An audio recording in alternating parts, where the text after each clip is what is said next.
जगन्नाथ जी बूढ़ी मैया की सेवा कर रहे हैं। जय हो। परंतु क्यों? जानने के लिए सुनिए ये कथा। उड़ीसा के प्रांत पर एक वृद्ध माता जी रहती थी। वो जगन्नाथ महाप्रभु को अपने पुत्र रूप में देखती थी और जगन्नाथ महाप्रभु भी उन्हें अपने माता के रूप में देखते थे। वो वृद्ध माता जी नित्य जगन्नाथ प्रभु के सामने भोग पधराती और कहती, जब तक मेरा पुत्र भोग ग्रहण नहीं करेगा तब तक भी कुछ नहीं ग्रहण करूंगी। और हमारे प्यारे जगन्नाथ महाप्रभु भी इस भाव से बहुत प्रसन्न रहते थे और प्रेम से भोग ग्रहण भी करते थे। एक माताजी किसी रोग से बीमार पड़ गई। सब उनकी सेवा करना चाहते थे, लेकिन वो सबको भगा देती थी और बोलती थी, तुम सब जाओ, मुझे किसी की सेवा नहीं चाहिए। मेरा पुत्र आएगा और मेरी सेवा करेगा। सब सोचते थे, अरे इन वृद्ध माताजी का तो कोई पुत्र है ही नहीं, तो ये किस पुत्र की बात कर रही है। हमारे जगन्नाथ महाप्रभु व्याकुल हो गए और सोचने लगे, मेरी मैया इतने बरसों से मेरा पुत्र रूप से सेवा कर रही है और इनका कोई नहीं है। इनकी सेवा तो मुझे ही करनी। छोटे से बालक के रूप में प्रकट हो गए। महाप्रभु नित्य माताजी के घर में सोहनी लगाते थे, माताजी को दबाई खिलाते थे, रसोई सिद्ध करते माताजी को अपने हाथों से खिलाते थे।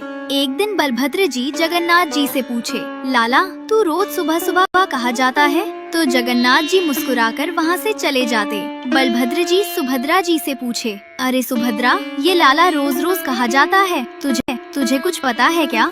सुभद्रा जी बोलती, अरे वो पुरी के प्रांत में एक बूढ़ी माताजी रहती है ना, उनका तबीयत खराब है, इसलिए भैया रोज उनकी सेवा है। ये सुनते ही बलभद्र जी के आंखों से आंसू आ गए और बोलने लगे, पूरा विश्व जिसकी सेवा करता है वो नहीं रखता।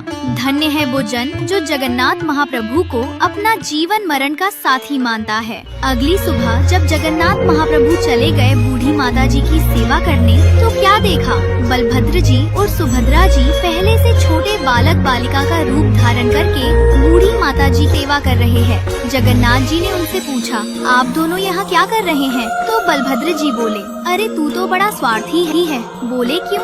बोले मैया की सेवा अकेला ही करेगा लाला, हमको ये सुख नहीं देगा। जगन्नाथ जी बोले, नहीं करो, सेवा करो। अब सुभद्रा जी प्रसाद पका रही है, बलभद्र जी झाड़ू लगा रहे हैं और जगन्नाथ जी बूढ़ी मैया की सेवा कर रहे हैं। उधर बैकुंठ में लक्ष्मी जी को ये बात पता नहीं थी, तो लक्ष्मी जी सोचने लगी कि ये तीनों भाई बहन मुझसे छुपा के जरूर कुछ करने जाते हैं, मुझे साथ नहीं लेके जाते। तो लक्ष्मी जी रूठ के बैठ गयी। जैसे ही लक्ष्मी जी रूठी तो पुरी में सब जगह अकाल पड़ गया। अब जगन्नाथ जी तो बड़ी दुविधा में आ गए, माता जी की सेवा कैसे होगी। तभी जगन्नाथ जी ने अपनी दिव्य दृष्टि से देखा कि लक्ष्मी जी रूठ के बैठी है। जगन्नाथ जी समझ गए कि इस परिस्थिति का कारण क्या है। तुरंत गए बैकुंठ और लक्ष्मी जी को मनाने लग गए।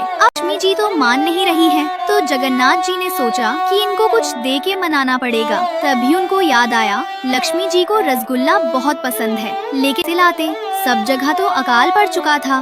तभी उनको याद आया कि उनका एक परम मित्र था गोपाल, उसके घर में अकाल नहीं पड़ा था। जगन्नाथ जी उसके घर गए और दरवाजा खटखटाया। गोपाल दरवाजा खोला तो देखा उसका सखा उससे मिलने आया है। देखते ही बोला, अरे सखा, आप मुझसे मिलने आए हो? जगन्नाथ जी ने उसको सब बात बताई और बोले, एक हांडी रसगुल्ला बनाने को। गोपाल ने अपनी मैया से कही रसगुल्ला बना देने को। उसकी मैया ने रसगुल्ला बनाई। वो रसगुल्ला लेके जगन्नाथ जी चले गए लक्ष्मी जी को मनाने। बैकुंठ में पूछे और लक्ष्मी जी को मना लिया जगन्नाथ जी ने। सब जगह अकाल दूर हो गया। जगन्नाथ जी फिर से पहुँचे बूढ़ी मैया की सेवा में। बूढ़ी मैया की स्वस्थ क्या, और जब बूढ़ी मैया को होश आया तो शंख चक्र गदा पद्मधारी ठाकुर जी प्रकट हो गए और बोले, मैया अब चलो मेरे साथ बैकुंठ। जन कष्ट में होता है, पीड़ा में होता है, तब उसका कष्ट दूर करने मैं ही आता हूँ। मैया बोली, अरे वो तो समझ आया, पर कष्ट हरण भी तो कर सकते थे। मैया, प्रारब्ध सबको भोगना पड़ता है। अगर मैं तुम्हारा कष्ट हरण करता तो तुम्हें दोबारा इस मृत्यु लोक में जन्म लेना पड़ता, और वो मैं नहीं चाहता। मैं चाहता हूँ मेरी प्यारी मैया मेरे पास ही रहे सदा सदा के लिए। और जगन्नाथ जी ने उन मैया को अपने नित्य धाम में बास दे दिया।